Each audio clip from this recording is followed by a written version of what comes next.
అందరికీ శనార్థులు ఉండాలి మళ్ళా మీ దీవెనార్థులు. ముఖ్యమైన ముచ్చట్లు షానున్నాయి గాని ముందుగాల నెత్తిగీతలు చూడురి.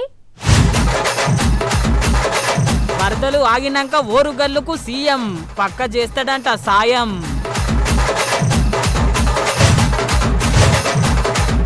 సర్కార్ల కొలువు తీరిన కొత్త మంత్రి జూబ్లీహిల్స్ మైనారిటీ ఓట్ల కోసమే అంటున్నారు చాలా మంది. దేశాన్ని ఒక్కటి చేసిన ఉక్కు మనిషి సర్దార్ పటేల్ సేవలను యాద్ చేసుకున్న ప్రధాని.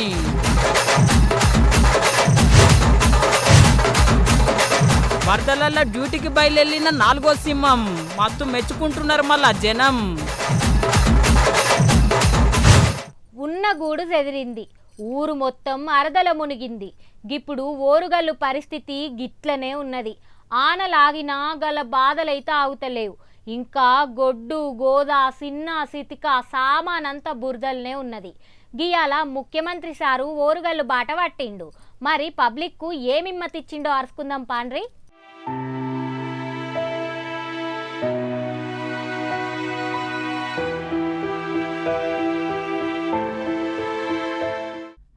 వరదలన్నీ ఆగినాక బురద మొత్తం ఎండినాక ఆఖరికి వరంగల్ బాట పట్టిండు. మొదలు గిట్ల గాలి మోటార్లకి ఎంత నష్టం అయ్యింది ఏం సంగతి అని గాలి మోటార్లకెళ్ళి నజరేసిండు సీఎం రేవంత్ అన్న.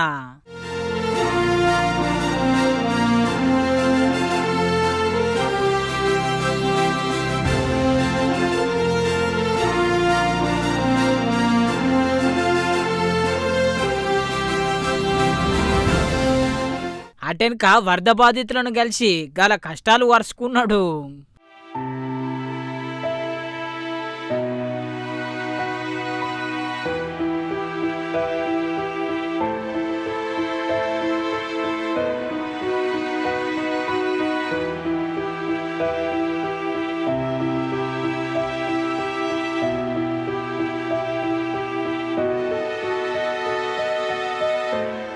చూసిరు కదా గిట్లా వరద బాధితుల కష్టాలు వరుసుకున్నాక చక్కగా కలెక్టర్ బంగ్లకు వచ్చి వరదలల్లా ఎంతగానం నష్టం అయ్యింది ఏం సంగతి అని కలెక్టర్ అమ్మను అడిగి తెలుసుకున్నాడు.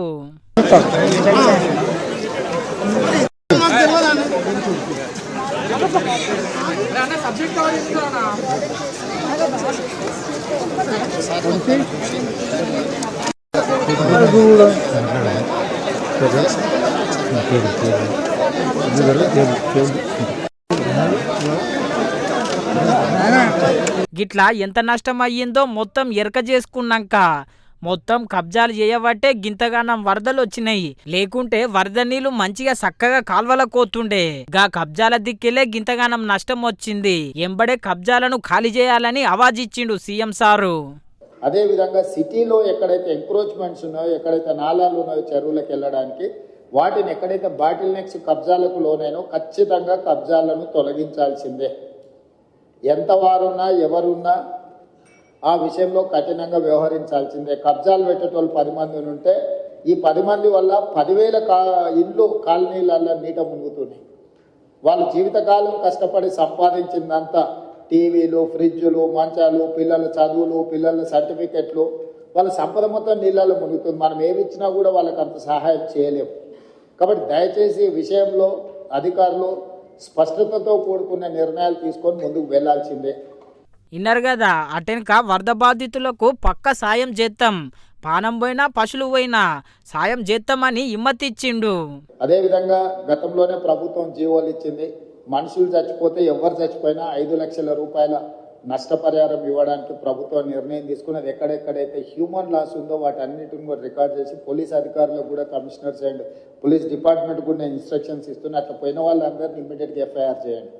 అదేవిధంగా పశు సంపద, ముఖ్యంగా మేకలు కానీ పశువులు కానీ, మేకలు ఇవి చచ్చిపోతే 5,000, ఆవులు బర్రెలు ఈ పెద్దవి ఏవైనా చచ్చిపోతే మనం 50,000 రూపాయలు ఇస్తున్నాం అంటున్నారు. సో 50,000 రూపాయలు ఇస్తున్నాం. వాటిని కూడా ఎంబడే అంచనా వేసి ఏ ఒక్కరికి కూడా ఇబ్బంది జరగకుండా చూడండి. పంట నష్టం జరిగిన ప్రాంతాలలో చాలా వరకు పత్తి, వరి, చేతికొచ్చిన పంట నష్టము ఇవన్నీ కూడా జరిగినాయి. కాబట్టి ఎకరాకు 10,000 రూపాయలు మనం రైతులకు పంట నష్టపరిహారం కూడా ఇవ్వాలనుకుంటున్నాం. తక్షణమే ఆ నీట మునిగిన పొలాలను ఇసుక మేటలు పేరుకున్న దగ్గర మనకు ఎన్ఆర్ఈజిఎస్లో స్పెషల్ ప్యాకేజెస్ ఉన్నాయి. ఆ ఇసుక మొత్తం తొలగించడానికి ఎకరాకు 10,000 కాదు, ఎకరాకు 1,00,000 కూడా మనము ఎన్ఆర్ఈజిఎస్లో తీసుకోవచ్చు. కాబట్టి ఎన్ఆర్ఈజిఎస్కు సంబంధించిన పంచాయతీరాజ్ వాళ్ళు కూడా మీరు తక్షణమే దాని మీద దృష్టి పెట్టి అంచనాలు వేసి ఆ ఇసుక మేటలు పేరుకున్న రైతులను ఆదుకోవడానికి కూడా దానికి కావాల్సిన అంచనాలు చేయండి. సీఎం సారు గీ మాట చెప్పుడుతోని చాలా మంది పబ్లిక్ కు ఫుల్ ఖుషి అయ్యిండ్రులో, కాకుంటే వానలు తగ్గినా వరదలు తగ్గినా పాపం బురదలకు గిట్ల బాధపడుతున్నారు. కష్టం చేసుకుంటే ఇళ్ళ పని చేసుకొని బతకటోళ్ళం మేము. అవన్నీ కొట్టుకుపోయినాయి, రోడ్ల మీద బతుకొని చిన్న పొరగాలు వేసుకొని మా పరిస్థితి ఏంటి? అది కట్టి ఆగం చేస్తారు మమ్మల్ని. మా జాగ అంతా ఆక్రమించుకొని ఆ మోరి కట్టి మమ్మల్ని ఆగం చేయరు. మేము ఎట్లా బతుకుతాం? మేము మాకు ఏమైనా బుక్కడు పోసి కాడ వేసిపోతాను అంతే కదా. బుక్కడు పో బాత్రూమ్ పోయేందుకు కూడా లేదు, అన్ని నిండినాయి. మా వాళ్ళ అక్కనే ఉండి ఆ రాయకేం చేసేటోళ్ళు ఇక ఓట్లప్పుడు ఓట్లు అని వస్తారు, మమ్మల్ని పట్టించుకోకపోతే ఎట్లా సార్? మేము ఎట్లా బతుకాం? పిల్లల జల్లు వేసుకొని ఎట్లా బతకాలి మేము? అంతా మంచిగా ఉండే 3 గంటల 4 గంటల సమయం నుంచి వర్షం స్టార్ట్ అయింది. వర్షం స్టార్ట్ అయితే 4-5 గంటల వరకు ఇంతకు వచ్చినాయి. ఇంతకు వచ్చి ఏం పరిస్థితి లేదు. ఎట్లా అని మా కొడుకుని పిలిపిస్తే మా కొడుకు తీసుకొని ఆరంభించుకున్నాను. అయితే ఉంటే చచ్చిపోతాం సార్.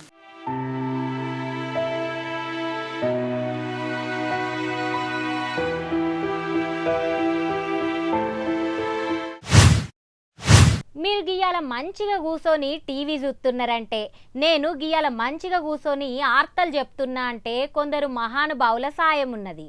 గండ్ల సర్దార్ పటేల్ సాయము ఇంకా జర ఎక్కువనే. ఒకటే దేశము ఒకటే రాజ్యాంగం అని మస్తు పోరాటం చేసిండు. అందుకే గియాల గింతమంది యాది చేసుకుంటున్నారు.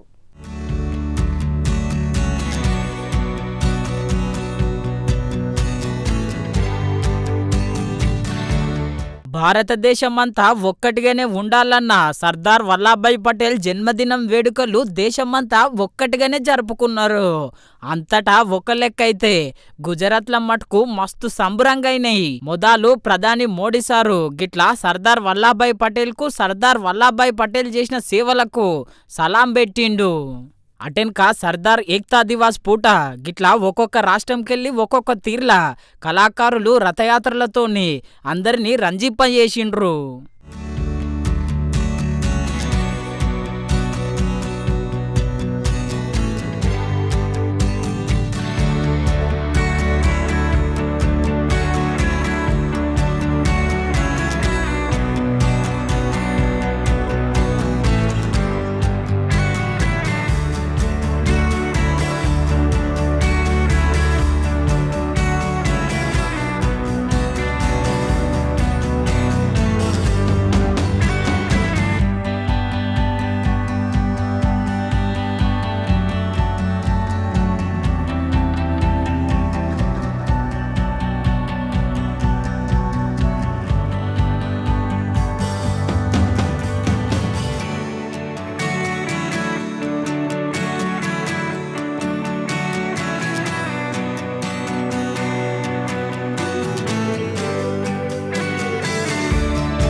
ఇట్లా ఒక్కొక్క రాష్ట్రంకెళ్ళి కళాకారుల రథయాత్రలు నడిచినాక జవాన్లు గిట్లా ఆకాశంలో యుద్ధ వీరునికి యుద్ధ విమానాలతోని నివాళులు అర్పించిండ్రు.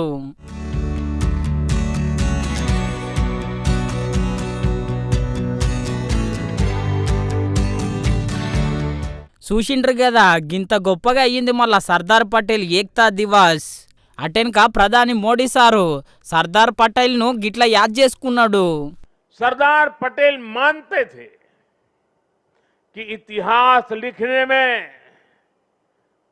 समय नहीं गंवाना चाहिए, हमें तो इतिहास बनाने के लिए मेहनत करनी चाहिए. उनकी ये भावना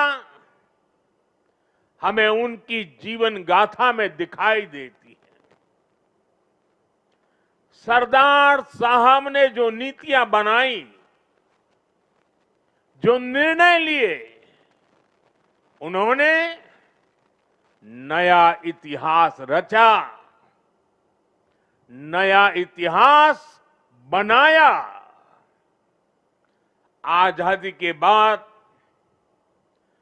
550 से ज्यादा रियासतों को एक साथ जोड़ने का असंभव कार्य को उन्होंने संभव करके दिखा दिया।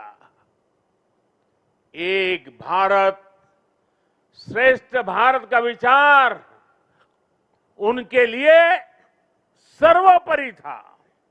इसलिए आज सरदार पटेल की जयंती का दिन स्वाभाविक रूप से राष्ट्रीय एकता का महापर्व बन गया है।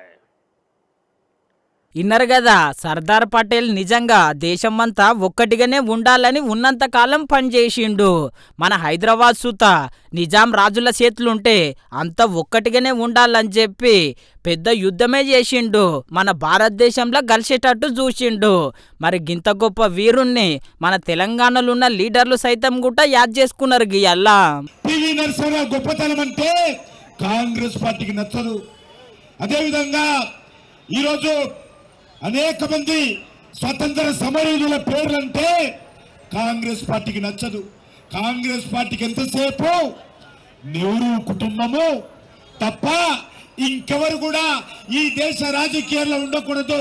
దేశం అంటే నెహ్రూ కుటుంబము, నెహ్రూ కుటుంబం అంటే దేశం అనేటువంటి దుర్మార్గపు ఆలోచనతో కాంగ్రెస్ పార్టీ ఈరోజు సర్దార్ వల్లభాయ్ పటేల్ ను తక్కువ చేసి చూపిస్తున్నది.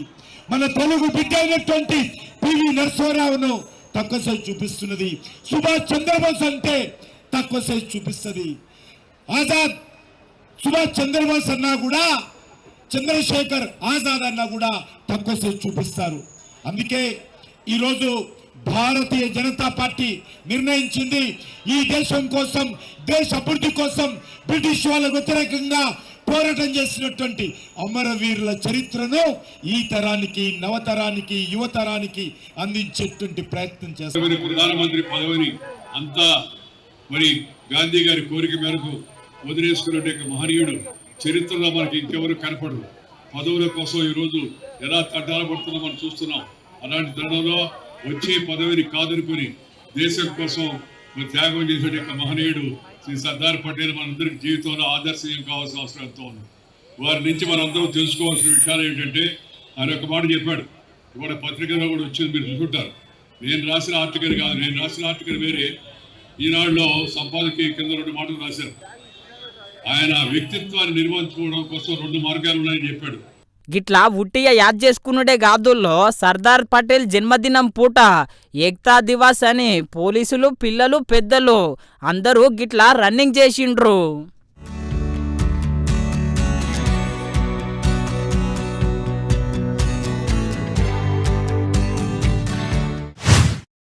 మోంతా తుఫాన్ వచ్చి పెద్ద మోసమే చేసిందుల్లా. రోడ్డు మొత్తం కొట్టుకపోయినాయి, పెద్ద పెద్ద బ్రిడ్జులు కూలిపోయినాయి, రైతుల పంటలు ఆగమైపోయినాయి. ఒక్కొక్క లీడరు పెద్ద పెద్ద బంగ్లాలు ఇడిచి రైతుల దగ్గరికి కదిలిండ్రు. కరీంనగర్ రైతుల కన్నీళ్లు దుడువా కవితక్క కదిలింది.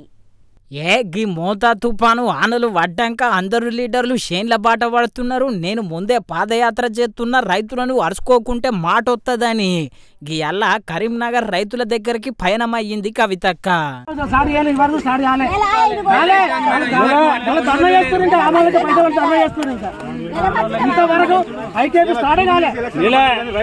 చూసిండ్రు కదా, గిట్ల రైతుల బాధలు ఇన్నాక సర్కారు కొనుగోలు కేంద్రాలు వెడతలేదు, తడిసిన పంటను కొంటలేదు. గిదెక్కడి న్యాయం? తడిసిన ధాన్యమైనా మొత్తం కొనాల్సిందేనని సర్కారుకు సైరన్ ఇచ్చింది.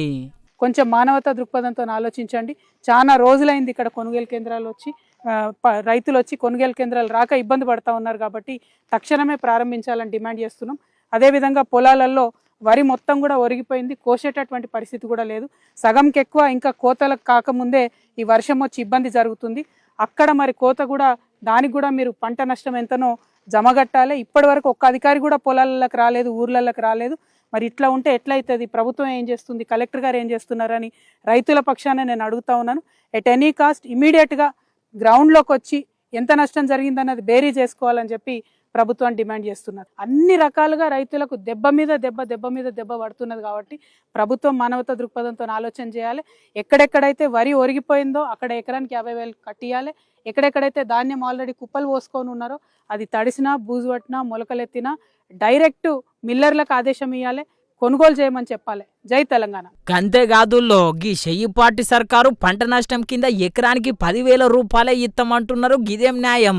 రైతులు బాగా నష్టపోయారు. ఎకరానికి పక్క 50,000 రూపాయలు ఇవ్వాలని డిమాండ్ చేసింది. పొట్టకొచ్చి ఇప్పుడు కోతకొచ్చినటువంటి సమయం కాబట్టి ఖచ్చితంగా ప్రభుత్వం 50,000 మినిమం ఒక ఎకరానికి కట్టియాలి. లేకపోతే చాలా దారుణమైన అన్యాయం జరుగుతుంది. రైతులు ఇక్కడే కాదు చుట్టూ తెలంగాణ వ్యాప్తంగా ఉన్న రైతులు కూడా ఇబ్బందులలో ఉన్నారు కాబట్టి 10,000 అన్నటువంటి ఏ మూలకు కూడా సరిపోవన్న విషయం ప్రభుత్వం గమనించాలి. ఎట్ ద సేమ్ టైం పోయినసారి బోనస్ ఇస్తామన్నారు, ఇంతవరకు ఇచ్చినటువంటి పరిస్థితి లేదు. అన్ని రకాల వడ్లకు ఇస్తామన్నారు, ఇచ్చే పరిస్థితి లేదు. కవితక్క ముచ్చట ముద్దుగానే ఉన్నది కానీ చూడాలి మరి సర్కారు కవితక్క అన్నట్టు ఎకరానికి 50,000 ఇస్తారో ఇయ్యరో. తెలంగాణ ఉద్యమంలా మన నీళ్లు మనకే, మన నిధులు మనకే, మన ఉద్యోగాలు మనకే. మన తెలంగాణ పబ్లిక్ దలుచుకుంటే గాంధంటే ఏమున్నది? మనకు మనమే సాటి, మనకు మనమే పోటీ. గిట్లా పెద్ద పెద్ద లీడర్లు, పెద్ద పెద్ద మేధావులు మైకుల ముంగులే చెప్తుండే. అచ్చం గిదే తొవ్వను కాపీ కొట్టి బీహార్లో కూడా ప్రచారం చేస్తున్నాడు రాహుల్ గాంధీ సారు. రాహుల్ గాంధీ సారు గరికపాటి లెక్క చాగంటి లెక్క బీఆర్ పబ్లిక్ కు బాగానే సందేశం ఇస్తాడు. మరి అమూల్యమైన సందేశం ఏందో మీరే ఎన్నుండ్రి. बिहार के युवाओं से मैं सवाल पूछना चाहता हूं। देश के हर प्रदेश में आपको बिहार का युवा मिलेगा। मुंबई, बेंगलोर, हैदराबाद, गुवाहाटी, पूरे देश में बिहार के युवा मजदूरी करने जाते हैं। हिंदुस्तान के प्रदेश छोड़िए, दुबई जैसा शहर बिहार के लोगों की मेहनत से बना है। तो मेरा आपसे सवाल है, अगर आप पूरी दुनिया में शहर बना रहे हो, इंफ्रास्ट्रक्चर का काम कर रहे हो, तो आप बिहार में रोजगार क्यों नहीं पा रहे हो? क्या कमी है कि बिहार का युवा बाकी प्रदेशों में जाकर मजदूरी कर रहा है, मगर अगर आपको बिहार में रोजगार चाहिए तो आपको बिहार में रोजगार नहीं मिल सकता? इसका ये कारण क्या है इसका? दूसरा सवाल, एम्स जाइए दिल्ली में, हजारों लोगों की भीड़ वहां मिलेगी, वहां पूछिए आप कहां के हो, सारे के सारे लोग आपको कहेंगे हम बिहार के हैं। इलाज करवाने के लिए आपको दिल्ली में एम्स क्यों जाना पड़ता है? बिहार में आप अस्पताल में इलाज क्यों नहीं करवा सकते? ఇన్నారు కదా, దేశంలో ఏడికి పోయినా బీఆర్ పబ్లిక్కే కనిపిస్తున్నారు. ఏడ పడితే కాడ పని చేస్తున్నారు, పెద్ద పెద్ద బిల్డింగ్లు కడుతున్నారు అనవచ్చే. అంతేకాదుల్లో గింతగానం కష్టం చేస్తున్న బీఆర్ పబ్లిక్ తలుచుకుంటే బీఆర్ రాష్ట్రంనే బంగారు తుణక లెక్క మార్చుకోవచ్చు అనవచ్చే. और तीसरा सवाल, एक ऐसा समय था जब नालंदा में दुनिया की सबसे बेहतरीन यूनिवर्सिटी हुआ करती थी। पूरी दुनिया से लोग नालंदा आते थे, शिक्षा के लिए आते थे, जापान से, कोरिया से, चाइना से, इंग्लैंड से, जर्मनी से। मगर आज बिहार में यूनिवर्सिटी, कॉलेजेस सारे के सारे शिक्षकों को धोखा देते हैं। बिहार का युवा महीनों पढ़ाई करता है, मेहनत करता है, उसके माता पिता लाखों रुपए खर्च करते हैं और फिर पेपर के समय पेपर लीक हो जाता है। तो इन 3 चीजों के बारे में आपके चीफ मिनिस्टर ने क्या किया? पिछले 20 साल से नीतीश जी का राज है। शिक्षा, स्वास्थ्य, रोजगार के लिए नीतीश जी ने क्या किया, आप मुझे बताओ। एक उदाहरण दे दो कि एक अस्पताल खोला हो, एक यूनिवर्सिटी अच्छी बनाई हो, किसी को रोजगार दिया हो, आप बता दो, उदाहरण दे दो। చూడాలి మరి. రాహుల్ గాంధీ సార్ అయితే బగ్గనే ప్రచారం చేస్తున్నాడు బీఆర్లా. పువ్వు పార్టీ నుండి డైరెక్ట్ మోడీ సారే ప్రచారం చేస్తున్నాడు. मेरे नौजवान साथियों, आपके माता पिता के एक वोट की ताकत क्या थी, मैं आज आपको बताना चाहता हूं। आपके माता पिता के एक वोट ने, वो वोट की ताकत ऐसी थी कि बिहार को जंगल राज से मुक्ति दिलाई और बिहार को जंगल राज को बदल करके सुशासन की ओर ले गए। ये आपके पिताजी के वोट की ताकत थी, आपके माताजी के वोट की ताकत थी। अब बारी आपकी है। अब बिहार के नौजवानों का एक वोट सुशासन को समृद्धि में बदलने का अवसर है। గిట్లున్నది వీళ్ళిద్దరి నడమ ఫైటింగ్ చూడాలే మరి గీతిర్ల ప్రచారం చేస్తున్నా ఆఖరికి ఏ పార్టీ గెలుస్తుందో ఏమో. అరరే నా తెలివి పాడుగాను ఏందో సొంచాయించుకుంటా అసలు ముచ్చటనే మర్చినబ్బా. మా సారు నన్ను ఎంత తిడతాడో ఏందో గా ముచ్చట కూడా చూడండి జరా. 3-4 దినాల సంధి ఫుల్లు ప్రచారం అవుతున్న ముచ్చట గియల్ల నిజమయ్యింది. అందరూ అనుకున్నట్టే గియల్ల మంత్రిగా ప్రమాణ స్వీకారం చేసిండు అజరుద్దీన్ సారు. రాజ్భవన్ పెద్ద గవర్నర్ జిష్ణుదేవ్ వర్మ సారు దగ్గరుండి ప్రమాణ స్వీకారం చేపించిండు. I, Muhammad Azharuddin, do swear in the name of Allah that I will bear true faith and allegiance to the Constitution of India as by law established, that I will uphold the sovereignty and integrity of India, that I will faithfully and conscientiously discharge my duties as Minister for the state of Telangana, and that I will do right to all manner of people in accordance with the Constitution and the law without fear or favor, affection or ill will. I, Muhammad Azharuddin, do swear in the name of Allah that I will not directly or indirectly communicate or reveal to any person or persons any matter which shall be brought under my consideration or shall become known to me as Minister for the state of Telangana, except as may be required for the due discharge of my duties as such Minister. Jai Telangana, Jai Hind. Right. Azharuddin sir ప్రమాణ స్వీకారంతోని రాష్ట్రంలో 15 మంది మంత్రులు అయ్యిండ్రు. ఒక్కొక్కరిది ఒక్కొక్క పని అన్నట్టు ఒక్కొక్క శాఖకు ఒక్కొక్క మంత్రి ఉన్నాడు. ఇప్పుడు అజరుద్దీన్ సార్కు మైనారిటీ ఆటల శాఖ మంత్రి అప్పచెప్తారని జోర్ల ప్రచారం నడుస్తున్నది. నిన్న మొన్నటి దాకా కొత్త మంత్రి ముచ్చట మీదనే పువ్వు పార్టీకి నడమ, చెయ్యి పార్టీకి నడమ, కారు పార్టీకి నడమ పెద్ద కయ్యమే అయ్యింది. గిల కయ్యమేంతో గాని జూబ్లీహిల్స్ ఎలక్షన్ల పుణ్యమా అని చెప్పి ముందుగానే అజారుద్దీన్ సార్కు మంత్రి పదవి వచ్చింది అనుకుంటున్నారు చాలా మంది. గియాల మీకోసం కడక్ ఖతర్నాక్ వైరల్ ముచ్చట్లు పట్టుకొచ్చిన. ఇక ఆలస్యం ఎందుకు, జల్దీ చూసేయండి ఫటాఫట్. అబ్బా ఎంత పని తక్కువైతే గంత మంచిగా ఉంటది అనే గీ రోజుల్లా గీ మేడం చూడుండ్రే వరంగల్ వరదలల్లా గింతగానం నీళ్ళొచ్చిన ప్రజల సేవనే నా డ్యూటీ అని చెప్పి ఒక చేత బట్టలు పట్టుకొని వరద నీళ్ళల్లా గిట్ల ముందుకోతున్నది.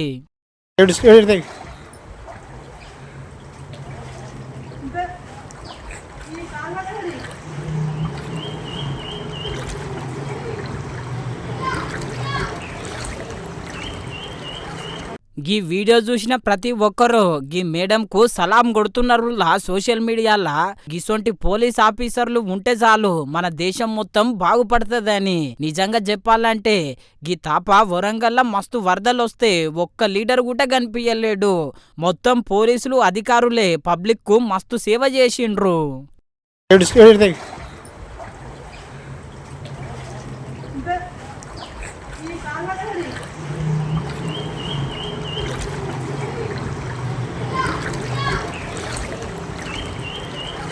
చూసిండ్రు కదా గివుల్లా ఇయాల్టి కడక్ ఖతర్నాక్ వార్తలు.